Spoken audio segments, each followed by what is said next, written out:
गण श्री महागणेशाय नमः। राधे राधे दोस्तों, कैसे हैं आप सब। दोस्तों, सूर्य के मीन राशि में प्रवेश करने से खर मास की शुरुआत हो गई है। ग्रहों के राजा सूर्य जब भी गुरु ग्रह की राशि मीन या फिर धनु में प्रवेश करते हैं तो खर मास लगता है। खर मास के दौरान श्राद्ध और चतुर्मास की तरह कोई भी शुभ और मांगलिक कार्य नहीं किया जाता, लेकिन इस माह में भगवान विष्णु और सूर्य देव का विशेष रूप से पूजन किया जाता है। इस माह में पूजन दान पुण्य करने से जीवन में चली आ रही परेशानियां दूर होती हैं और घर में सुख समृद्धि आती है। इस बार खर मास 15 मार्च को शुरू हुआ है और 14 अप्रैल को समाप्त होगा। इन दिनों में असहाय लोगों को अन्नदान, तिल, वस्त्र आदि का दान करना बहुत ही शुभ माना जाता है। खर मास के दौरान रोजाना भगवान सूर्य को जल चढ़ाना चाहिए और आदित्य हृदय स्तोत्र का पाठ करना चाहिए। ऐसा करने से जीवन में सफलता प्राप्त होती है। खर मास के दौरान भगवान लक्ष्मी नारायण का पूजन कर विष्णु सहस्त्र नाम का पाठ करने से भगवान लक्ष्मी नारायण की कृपा से कष्टों से छुटकारा मिलता है। इस महीने बिना स्वार्थ के दान करने से अक्षय पुण्य की प्राप्ति होती है, इसलिए खर मास में अधिक से अधिक जरूरतमंद व्यक्ति को दान करना चाहिए। खर मास में इष्ट देवों की पूजा पाठ करना और उनके नाम से दान पुण्य के कार्य करने से शुभ फलों की प्राप्ति होती है और जीवन की सभी बाधाएं दूर होती हैं। खर मास के महीने में गरीब व जरूरतमंदों को मदद करने से देवी देवता प्रसन्न होते हैं और घर में माँ लक्ष्मी का वास होता है। खर मास में यथाशक्ति दान पुण्य का कार्य करने से कुंडली में स्थित अशुभ ग्रहों के प्रभाव से मुक्ति मिलती है और शुभ फलों की प्राप्ति होती है। इसके साथ ही इस मास में जप तप और मंत्रों का उच्चारण करना भी काफी फलदायी साबित होता है। खर मास में मांगलिक कार्यक्रम जैसे मुंडन, गृह प्रवेश, विवाह आदि संस्कार कार्य नहीं किए जाते। इसके साथ ही बहु बेटियों की विदाई भी इस माह में नहीं की जाती और ना ही कोई नया कार्य इस माह में शुरू किया जाता है।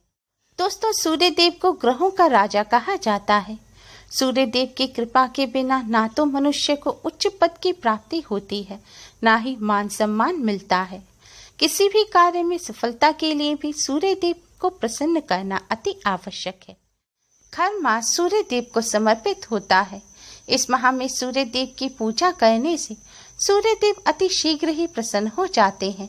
वैसे तो खर मास में रोजाना सूर्य देव का पूजन करना चाहिए, लेकिन खर मास के रविवार के दिन सूर्य देव का विशेष रूप से पूजन अवश्य ही करें, क्योंकि रविवार का दिन सूर्य देव को समर्पित होता है। सूर्य देव का पूजन करने के लिए रोज सुबह सूर्योदय के समय सूर्य देव को जल अर्पित करना चाहिए। खर मास में रोजाना और खासकर रविवार के दिन सूर्य देव का पूजन करने से सूर्य देव की असीम कृपा प्राप्त होती है। सूर्य देव के साथ साथ भगवान विष्णु, माँ लक्ष्मी जी और पितृदेव का भी आशीर्वाद प्राप्त होता है और समस्त कष्टों से मुक्ति मिलती है। समस्त सृष्टि के ऊर्जा और प्रकाश का कारण सूर्य ही है। सूर्य को स्वास्थ्य, राज्य, औषधि, पिता तथा खाद्य पदार्थ का कारक माना जाता है। सूर्य देव से नाम, यश और राज्य पर मिलता है। किसी भी तरह की स्वास्थ्य की समस्या के पीछे सूर्य ही होते हैं। सूर्य देव के मजबूत होने से जीवन की लगभग हर समस्या हल हो जाती है। सूर्य देव को प्रसन्न करने का और उनका आशीर्वाद पाने का सबसे आसान तरीका होता है सूर्य देव को जल चढ़ाना। सूर्य देव को अर्घ्य देना। अर्घ्य देने से सूर्य देव हर तरह से अनुकूल हो जाते हैं।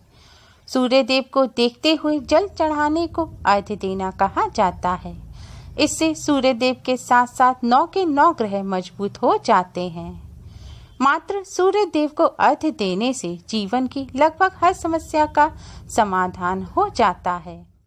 वैसे तो सूर्य देव 1 लोटा जल से ही प्रसन्न हो जाते हैं, लेकिन विशेष उद्देश्य यानी कि विशेष इच्छा के लिए सूर्य देव को जल भी विशेष तरीके से ही चढ़ाया जाता है। अगर आप विद्यार्थी हैं, आप मेहनत तो बहुत करते हैं, लेकिन परीक्षा के अंक आपके अनुकूल नहीं आते। आपका पढ़ाई में मन नहीं लगता या पढ़ा हुआ ज़्यादा देर याद नहीं रहता, तो आप सूर्य देव को जल चढ़ाते समय जल में नीले रंग के पुष्प डालकर सूर्य देव को जल अर्पित करें। इससे पढ़ाई में मन लगता है, एकाग्रता बढ़ती है और शिक्षा में सफलता प्राप्त होती है।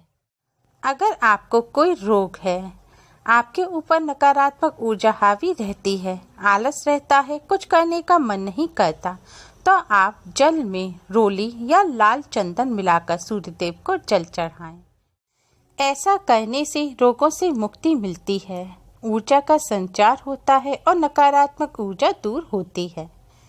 अगर आपके विवाह में रुकावटें आ रही हैं या वैवाहिक जीवन सुखमय नहीं चल रहा, कोई समस्या आ रही है, तो आप जल में हल्दी मिलाकर सूर्यदेव को जल चढ़ाएं।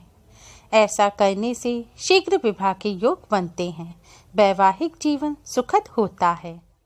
अगर आप नौकरी की तलाश कर रहे हैं, नौकरी नहीं लग रही है, इंटरव्यू में सफलता नहीं मिल रही है या व्यापार में उन्नति नहीं हो रही है, तो आप जल में लाल गुड़हल का फूल डालकर इससे सूर्य देव को जल चढ़ाएं। ऐसा करने से इंटरव्यू में सफलता मिलती है, व्यापार रोजगार में आ रही रुकावटें दूर होती हैं। अगर आप पर पितृदोष है, तो पितरों को प्रसन्न करने के लिए, पितृदोष के निवारण के लिए आप जल में थोड़े से काले तिल और थोड़े से साबुत चावल मिलाकर सूर्य देव को जल चढ़ाएं।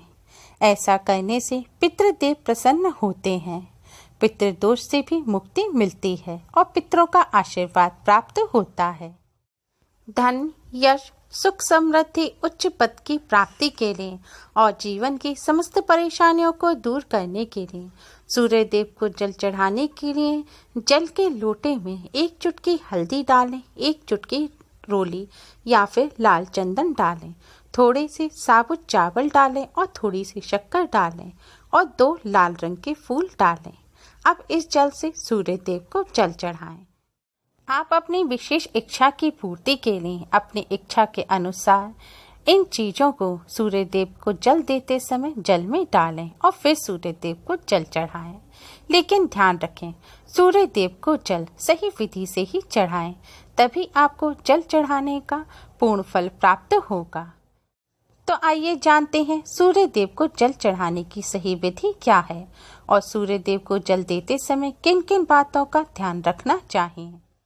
वैसे तो आप सूर्य देव को जल किसी भी समय चढ़ा सकते हैं, लेकिन सूर्योदय के समय जल चढ़ाना सबसे ज्यादा शुभ माना जाता है। धार्मिक मान्यताओं के अनुसार सूर्य की रोशनी जब चुभने लगे तब जल देना अनुकूल नहीं होता। सूर्य देव को जल स्नान करने के बाद ही चढ़ाएं। सूर्य देव को जल तांबे के पात्र से ही चढ़ाएं। जल चढ़ाते समय हो सके तो लाल रंग के वस्त्र धारण करें। जल चढ़ाने के लिए सूर्य देव की तरफ मुख करके खड़े हो जाएं। अपने दोनों हाथों में जल का पात्र लें, उसे अपने सिर से ऊपर उठाएं और ओम सूर्याय नमः मंत्र का जाप करते हुए धीरे धीरे सूर्य देव को जल अर्पित करें। एक बार जल चढ़ाएं, फिर थोड़ा रुकें, फिर दूसरी बार जल चढ़ाएं। इस तरह 3 बार में आपको पूरा जल चढ़ाना है। इस तरह जल चढ़ाने से जल की धारा में से सूर्य की किरणें आपके पूरे शरीर पर पड़ेंगी। इससे त्वचा में चमक आती है और रोगों का नाश होता है। जल चढ़ाने के बाद जल के पात्र में जो भी चावल हों उन्हें आप जल वाले स्थान पर ही निकाल कर डाल दें और लोटे के किनारे से हल्दी लेकर अपने मस्तक और कंठ पर लगाएं। इससे सूर्य देव की कृपा प्राप्त होती है और कार्यों में सफलता मिलती है। इसके बाद अपने स्थान पर खड़े होकर ही क्लॉकवाइज 3 बार घूमकर सूर्य देव की परिक्रमा करें। परिक्रमा करते हुए भी सूर्य देव के मंत्र ओम सूर्याय नमः का जाप करते रहें। परिक्रमा करने के बाद सूर्य देव की तरफ मुख करके बैठ जाएं और सूर्य देव के गायत्री मंत्र ओम भास्कराय विद्महे महातेजाय धीमहि तन्नो सूर्य प्रचोदयात् का 108 बार जाप करें। मंत्र का जाप करने के बाद भगवान सूर्य देव को प्रणाम करें और उनसे अपने सभी कष्टों और दुखों को दूर करने की प्रार्थना करें। धार्मिक मान्यताओं के अनुसार इस विधि से सूर्य देव को जल अर्पित करने से सूर्य देव की कृपा से सभी कष्टों और संकटों से मुक्ति मिलती है। धन, यश, सुख, समृद्धि, उच्च पद की प्राप्ति होती है। नौकरी व्यवसाय में आ रही रुकावटें दूर होती हैं, क्योंकि सूर्य देव सभी ग्रहों के स्वामी हैं।